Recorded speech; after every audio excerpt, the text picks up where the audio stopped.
Ya ex senadora de la Nación, la señora Katia González tiene la gentileza de recibirnos esta noche. Y en primer lugar, señora, queríamos hacer una consulta breve. Usted ejerció hoy su defensa. ¿Cuál fue el motivo de su comparecencia ante sus ex pares en la tarde de hoy? Buenas tardes. Buenas tardes, ¿cómo estás, Oscar, y a toda la audiencia, al equipo también? Y la respuesta es no. A mí no me han notificado, no me han corrido traslado de el nivel acusatorio. Esa es la realidad. Yo no tuve la oportunidad de ejercer mi legítimo derecho a la defensa porque este no fue un juicio de pérdida de investidura. Este fue un linchamiento político. Bueno, y entonces, porque lo que aparece es que tuvo oportunidad de decir lo suyo, lo cual no implica, si hay que hablar en términos jurídicos y no políticos propiamente, que haya ejercido su defensa, porque eso es lo que aparece. Tuvo espacio y tuvo oportunidad de ejercer su defensa. Estuvimos leyendo en estas últimas horas. Con el fin de aclarar, al no habérsele notificado, no se puede ejercer una defensa. Y usted tenía que demostrar, en teoría, su inocencia respecto a las acusaciones. Mira, Oscar, acá la verdad es que lo que nosotros dimos fue un mensaje político al pueblo paraguayo. Nosotros no contábamos con copias para traslado, no contábamos con las documentaciones, entonces mal podrían ellos sostener que yo he ejercido mi derecho a la defensa. Ellos pueden decir absolutamente lo que quieren. Yo participé porque sabía que era la oportunidad, la última oportunidad que iba a hablar al pueblo paraguayo desde mi banca.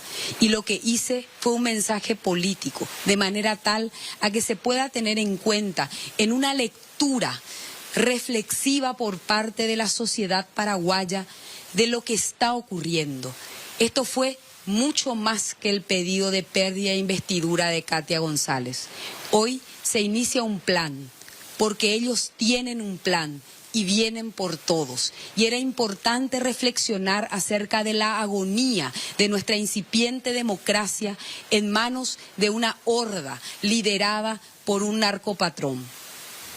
Katia, liberada ya en este momento de los formalismos quizá y de la prudencia que a veces implica la política para saber qué están haciendo, qué están tramando, qué están organizando, yo tengo curiosidades y me tiento en preguntar y conocer qué pasaba tras bambalinas en los días previos.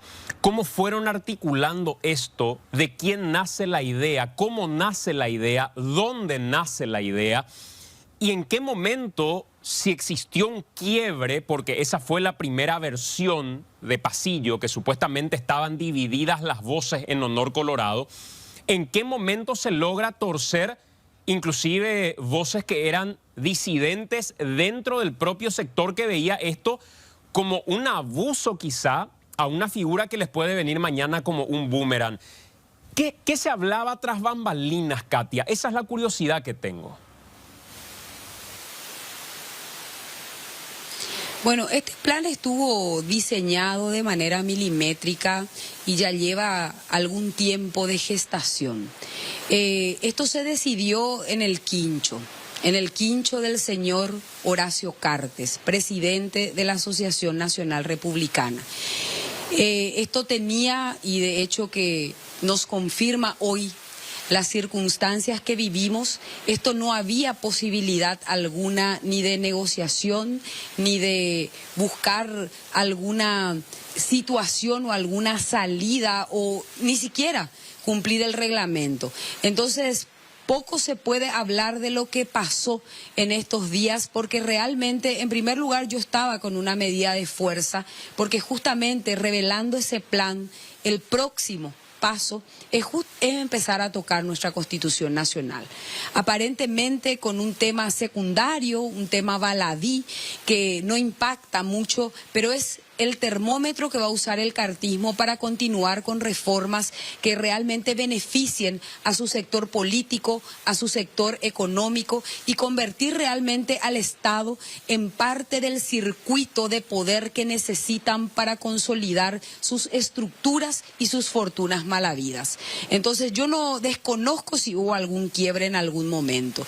Yo tuve la certeza desde el principio que esto se iba a llevar adelante, por muy increíble que parezca la forma, por la manera en la cual se estaba llevando adelante, por la falta de argumentación, por las falacias invocadas, porque cada uno conoce su gestión. Y yo estoy convencida y sabía que yo no tenía ninguna causal de pérdida de investidura, motivo por el cual es muy difícil saber si en algún momento hubo algún quiebre. Me dirán seguramente los otros colegas de la oposición. Mencionás que se gestó en el Quincho y que fue una orden de Cartes.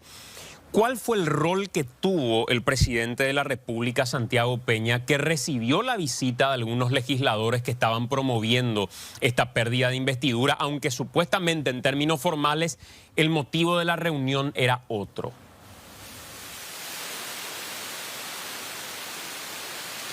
Santiago Peña cumplió un rol realmente servil en este proceso. En ningún momento sentó posición. Creo que para ellos, cuando su patrón les dice algo, ya no tienen nada que decir. Santiago Peña hoy carga sobre sus hombros el inicio de la decadencia de la democracia paraguaya, de esta incipiente democracia paraguaya. Santiago Peña no supo plantarse, no supo dar lectura acerca de la gravedad, más allá de la persona, de los daños que iba a ocasionar para el país, para la imagen país, esta situación que fue hoy vista a la luz de todo el pueblo paraguayo. Este linchamiento político, este no respetar el reglamento, este inventar argucias, esta decisión que ya estaba tomada. Acá no se han respetado absolutamente las reglas y lastimosamente el presidente de la República del Paraguay es absolutamente cómplice debido a su indolencia, debido a su cobardía, debido a la manera en la cual manejó una crisis que, si realmente le importa al Paraguay y si realmente estaba al servicio del pueblo paraguayo, debía haber puesto sus esfuerzos para hacerle entrar en razón, tanto a su patrón como a los que integran el Congreso y sus esbirros. Algunas personas dicen, bueno, al presentar Dionisio Amarilla este libelo acusatorio, esta acusación para retirarte los fueros, confunden un poco en el sentido que es un supuesto opositor el que está presentando, no es el oficialismo. Entonces cuesta más explicar incluso para una audiencia internacional cómo es que se le endilga al oficialismo esto, pero es un opositor el que está presentando. Entonces, de esta manera aún más se confirma seguramente cuál es la tendencia de estos legisladores que incluso fueron suspendidos por su propio directorio. Sí, efectivamente, Sani, acá tenemos que la primera muestra es justamente la expulsión del Partido Liberal Radical Auténtico de estos supuestos opositores que vienen operando desde el inicio de este periodo, atropellando todo y sumando de manera incondicional, sin ninguna crítica, asumiendo incluso los costos políticos de todo el trabajo sucio que tenía que hacer el cartismo. Esos son estos liberales que se presentan como supuestos promotores de esta pérdida de investidura que, repito, no es más que el inicio de un plan. En todo momento, Katia, se mencionó que, incluso lo dijeron en estos términos, lo escuché a Dionisio Amarilla y a otros decir, esta es una dosis de su propia medicina, porque fueron ellos los promotores, o ella en particular, quienes decidieron que con una mayoría simple se podía sacar a alguien del Congreso. ¿Qué decís ante eso? Y bueno, básicamente, Santiago, nosotros efectivamente hemos sostenido de manera fundada y razonada el hecho, digamos, que el artículo 201 no tenía establecida una mayoría, por lo tanto se aplicaba el artículo 185. Pero existe otra posición que fue la que primó cuando se aprobó el 20 de diciembre el reglamento interno de la Cámara que regula la pérdida de investidura. Perdimos en nuestra posición, esa es la realidad. Y ellos establecieron cuáles iban a ser las reglas a través de las cuales una persona podía presentar, defenderse, articular, cómo se iba a tramitar. En primer lugar hay que señalar, Santiago, que la doctrina siempre invita a reflexiones, debates y posiciones. Y acá claramente había dos posiciones, pero ¿cuál es la que eligió la honorable Cámara de Senadores para que rija el proceso de pérdida de investidura? No fue mi posición la que primó, fue por una abrumadora mayoría la posición del cartismo y sus aliados la que primó para implementar un juicio de pérdida de investidura. Entonces acá no hay ninguna contradicción. La Cámara soberana, en uso de sus atribuciones, con la disidencia de aquellos que sosteníamos que efectivamente era una minoría simple la que se requería, fue la que primó. Ellos no pueden cambiar las reglas de juego de la manera que lo hicieron. Para eso existen los recursos, de manera tal a que si eventualmente ellos revisan su posición y dicen, no, nos equivocamos, no es 30 votos. Hoy nos decantamos por la posición que es mayoría simple. Entonces necesitan hacer el procedimiento reglamentario. Yo no puedo usar el reglamento de la Cámara que tiene rango constitucional cuando a mí me conviene y resulta que cuando tengo que aplicar al otro, yo sencillamente lo borro de un plumazo en una sesión de unas cuantas horas. Eso no corresponde, eso afecta a la seguridad jurídica. Eso es lo que están mirando, no solamente los actores internacionales, sino nacionales, para realizar inversiones en nuestro país. Katia, este momento es muy importante para... Ocurre que se deja la impresión de que quienes están defendiendo la pirámide, ¿sí?, de prelación en el Paraguay, como que se está dejando de lado la Constitución Nacional para darle preeminencia a un reglamento. Y eso cala hondo. Hay mucha gente que dice, pero ustedes estuvieron siempre defendiendo la Constitución Nacional. ¿Qué pasa hoy? Porque eso fue lo que se argumentó. Y lo escuchamos de varios de los exponentes, de los que argumentaron el uso de la Constitución para proceder en consecuencia. ¿Cuál sería tu análisis de esa situación en particular? Mira, Oscar, eso es una falacia superlativa.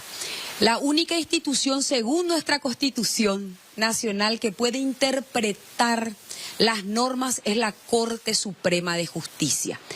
Un grupo de legisladores, por más que tenga mayoría, no la puede implementar. Ese reglamento estaba vigente. Habría que atacarlo de inconstitucional o, en su caso, derogarlo, de manera a interpretar nuevamente cuáles eran las mayorías que se requerían para el juicio de pérdida de investidura. Eso hace una persona que entiende lo que significa Estado de Derecho, que gobernantes y gobernados estamos sometidos al imperio de las leyes. No es que hoy Óscar Acosta puede decir, yo interpreto la Constitución de tal o cual manera y esa interpretación es la que vale. Cívicamente vos estás en tu derecho de expresar cuál es tu opinión o tu postura acerca de un tema constitucional. Pero quien tiene la última palabra en una república para determinar cuál es la interpretación constitucional es la Corte Suprema de Justicia, que hoy tendrá un rol determinante en esta situación, porque hoy es el momento realmente de involucrar a nuestra Corte Suprema de Justicia y que ellos sepan decir realmente lo que hoy ha pasado. Eso es lo que tenemos que hacer. Lo que tendrían que haber hecho ellos era dos cosas: o derogar el reglamento que aprobaron en el mes de diciembre. ¿Por qué no lo hicieron? Porque no tenían 30 votos. Ellos mismos se encargaron de poner dentro del propio reglamento que aprobaron un cerrojo, que era que para modificarlo o derogarlo se requería la mayoría absoluta de 2/3. Por eso es que ellos eliminan. Nunca hubo ninguna negociación. Lo que ellos se dieron cuenta es que la primera convocatoria los ponía en un aprieto porque ellos saben que no pueden interpretar ni modificar ese reglamento si no tenían 30 votos. Es decir, suprimen el punto 1 de la convocatoria y solamente incorporan el punto 2 y ya, digamos, de esa manera empiezan a sostener una serie de falacias que, repito, no resisten el menor análisis, Oscar. Estos 23 votos, Katia, que tienen, ¿cuál es el peligro a partir de ahora? Porque evidentemente no les importa la opinión pública, no les importa violar las normas pero que ellos mismos hicieron, los reglamentos que ellos hicieron y que aprobaron.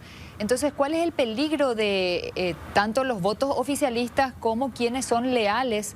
Por algún motivo, ¿verdad? Podemos pensar de todo, pero por algún motivo son leales al oficialismo. El peligro que representan estos 23 votos unidos.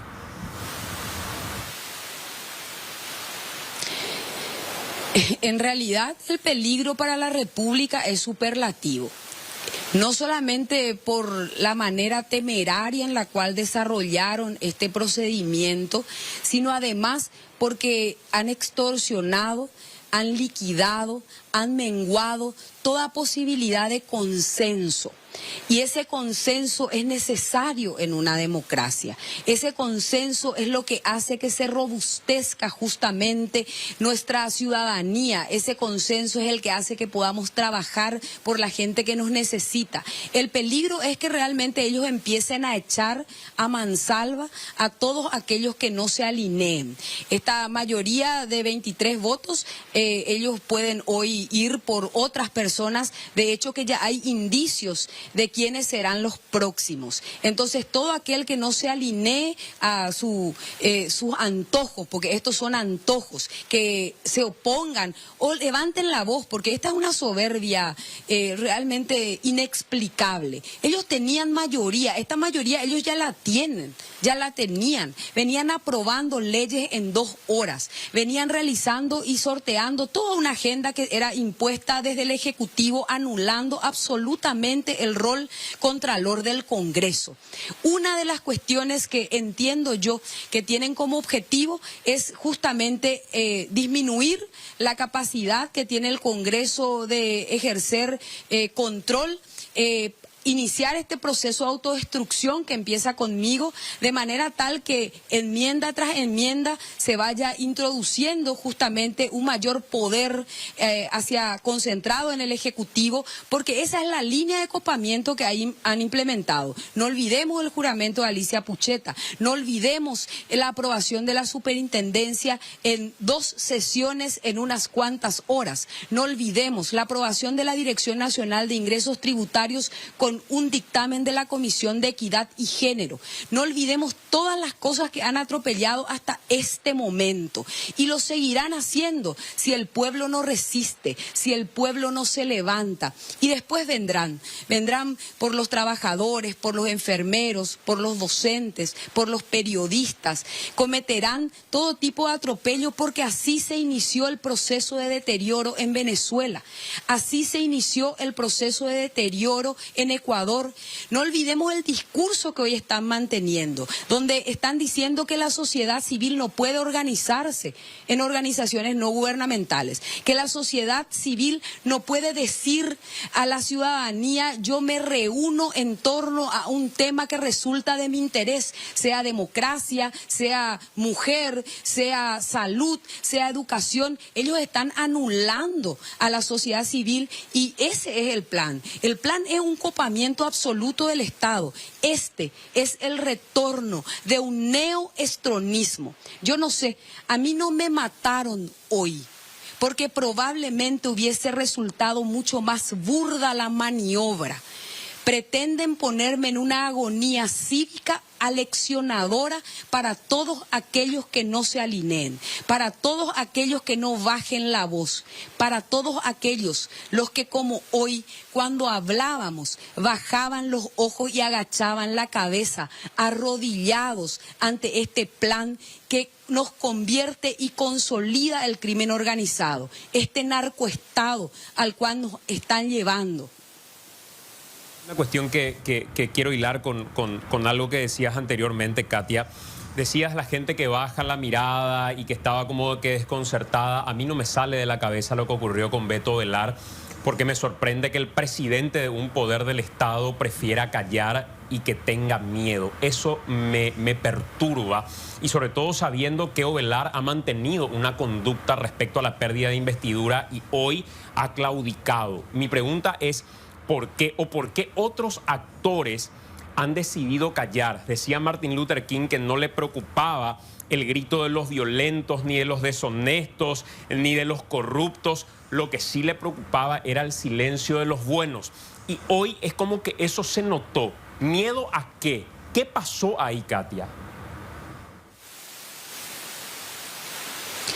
Miedo a perder sus privilegios. Miedo a perder esas parcelitas de poder que se reparten. Miedo a perder la mensualidad que les da el patrón.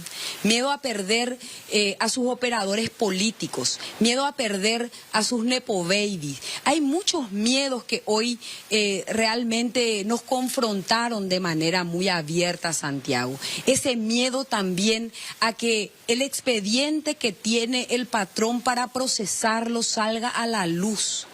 Acá estamos hablando de un modus operandi realmente terrorista. Esto es así. Acá las amenazas que hubo, por eso yo quiero agradecer muy especialmente, no solamente a mis colegas del bloque opositor, sino a los colegas colorados que han resistido ante todo lo que se vino y ante todo lo que se dijo, amenazándoles con echar, digamos, a personas, amenazándoles con quitarle eventualmente cuestiones que ellos manejan dentro del Estado. La presión fue feroz, pero amenazándoles sobre todo con su expulsión. Este bloque colorado democrático hoy realmente fue muy valiente. Entonces no fue fácil y no es fácil enfrentarle a un narcodictador. Eso hay que tener en cuenta, y hoy se demostró que realmente cuando las decisiones se toman, no importa la racionalidad, no importa qué opina la gente, esa desconexión total. Por eso yo hoy decía, yo no vengo a defenderme ante ustedes de un juicio que ni siquiera tengo conocimiento oficial, porque se han vulnerado hasta las normas que habilitan y que ellos podían cumplir, que era notificarme de manera formal para que se siente justamente ese precedente que ellos están haciendo bien las cosas. Ni siquiera eso les importó, porque tenían la decisión tomada. Entonces, es una situación de cuando Ovelar dice a primeras horas de la mañana, de lo que no se puede hablar es mejor callar, cuando justamente le preguntaban por sus contradicciones, una contradicción que no fue justificada para levantarla en el plenario, porque bien puede ser que uno cambie de opinión, pero ese cambio de opinión o de postura tiene que tener una justificación política en el caso de los que ejercen una función pública legislativa y se deben a la ciudadanía. Katia, tendrá un rol determinante la Corte, mencionabas. Esto ya es un anuncio de que la decisión del Senado la vas a recurrir ante la Corte Suprema, y seguramente para agotar las instancias locales y buscar internacionalmente también algún tipo de reparación. Si nosotros vamos a analizar con el equipo jurídico, pero no solamente con el equipo jurídico, porque creo que la oposición también tiene un rol medular en el análisis de esta situación que es absolutamente inédita, porque ninguna pérdida de investidura fue realizada de la manera en la cual se desarrolló el día de hoy. Entonces yo voy a organizar ese equipo, las decisiones individuales en este momento no pesan, Santiago. Yo voy a dar un anuncio con el acompañamiento de mis colegas de la oposición, que hoy saben más que nunca que tenemos que estar unidos. Y si hacemos el análisis y conviene recurrir a la Corte Suprema de Justicia, lo haremos. Y si no, también existen vías internacionales que tomaremos. Pero este precedente no vamos a dejar que se consolide. Esa sí te puedo adelantar que es una decisión tomada. Nosotros no vamos a quedarnos con los brazos cruzados. Más de 100.000 votos hoy se fueron del Congreso.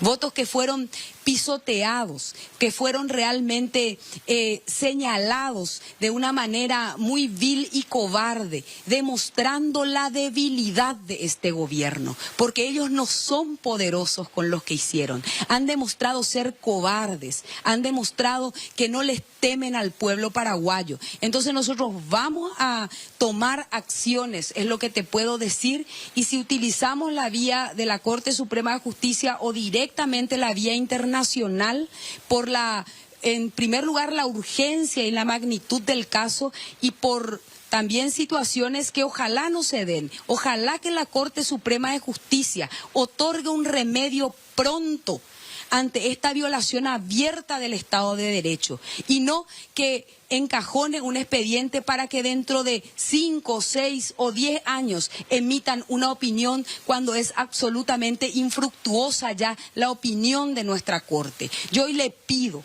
a todos los actores claves, si realmente queremos defender nuestra república, que tenemos que estar a la altura de las circunstancias. Hay gente que está resistiendo. Por eso no puedo sino agradecer de manera infinita todas las muestras de cariño, de afecto, todo el acompañamiento, no solamente de los medios de comunicación, porque se entendió la magnitud. Acá no es Katia, acá es la república y la democracia la que agoniza, y hoy hay una decisión que tiene que tomar el pueblo paraguayo, y esa decisión es si quiere ser libre o quiere vivir bajo el yugo de un nuevo neoestronismo. Ya vos decías justamente que no te ibas a defender porque el trasfondo era acallar tu voz, era que no sigas con tus denuncias, que no sigas echándole en cara las cosas malas que hacían, la corrupción y todo lo que tenía que ver con lo que tus colegas hacían, que no querían escuchar que vos les reclames. Nosotros, como ciudadanía, y me incluyo yo, en lo que muchos piensan, sí vamos a extrañar tu voz en el Senado. ¿Qué sigue a partir de ahora, Katia? ¿Cómo hacemos para seguir escuchando tu voz?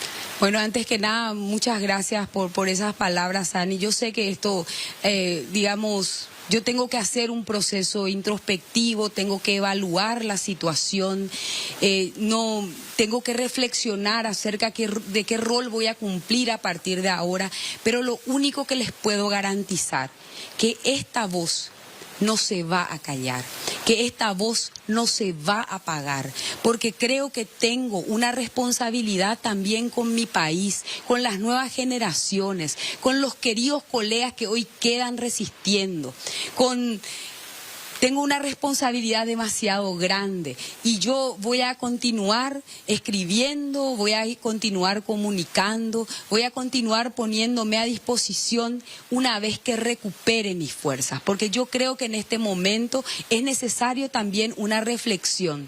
Le he primado a mi familia de demasiadas cosas. Hoy es el momento de abrazarlos, es el momento de valorarlos, porque lo que hicieron por mí, lo que aguantaron, lo que resistieron, realmente es conmovedor. Es el momento hoy de reflexionar en familia, pero también a nivel político, de cómo vamos a continuar esta lucha.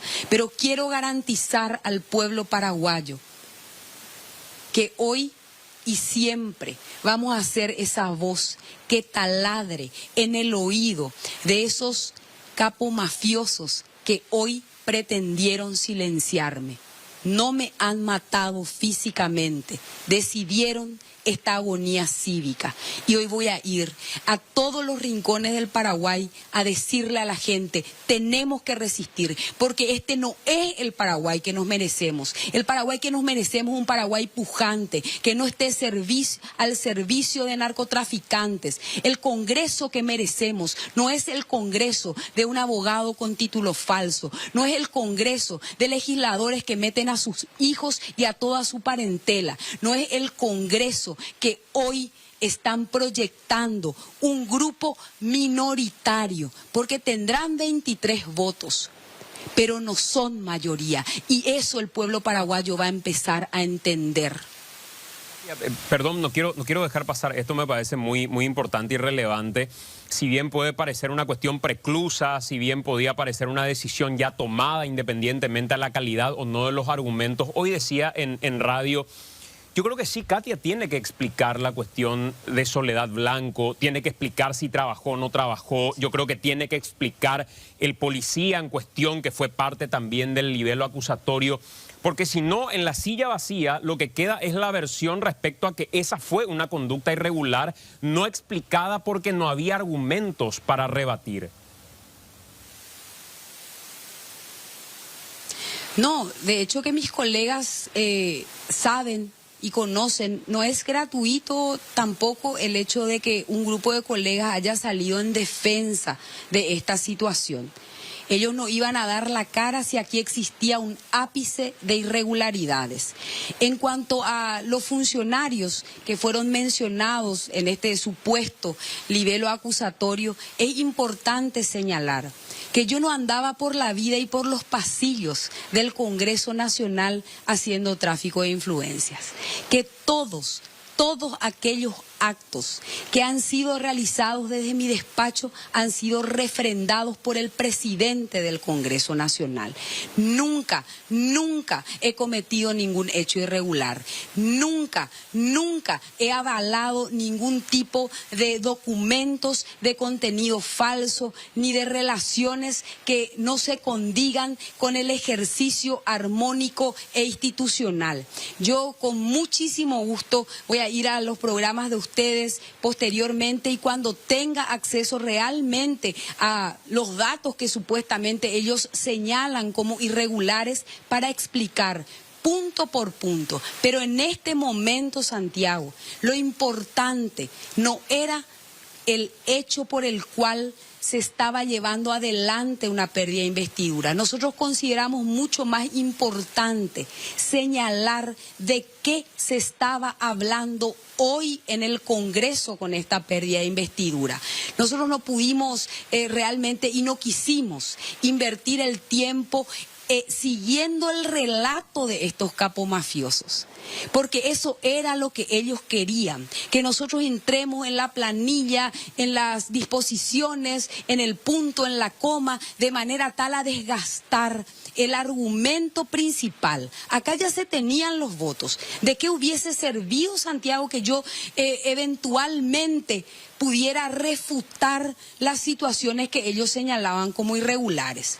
¿De qué hubiese servido cuando ya estaba mi cabeza cortada para llevársela al patrón en una bandeja como un trofeo? Yo voy a explicar, porque cada cuestión tiene su explicación. Encantadísima, voy a empezar ahora, una vez recuperada, a visitar programas, radios, para que ustedes también tengan la certeza de que lo que se cometió hoy de ninguna manera constituyó uso indebido de influencias. De ninguna manera, y nunca lo han explicado. Si es que existió o existe alguna situación, se constituye en una falta administrativa y esa falta administrativa tiene complicidad de la Dirección de Recursos Humanos, porque para eso le pagamos. Un legislador no puede estar ejerciendo el control de los funcionarios a su cargo. Pero no solamente eso, El presidente del Congreso Nacional, Silvio Beto Ovelar, avaló ese comisionamiento que ellos cuestionan, avaló las contrataciones que ellos cuestionan. Nunca se ha cometido irregularidad alguna. Y la muestra es que todo este ha de ser el primer proceso de uso indebido de influencias que está absolutamente documentado. Señora, muchísimas gracias por su tiempo para nuestro servicio informativo. Muy amable, muchas gracias.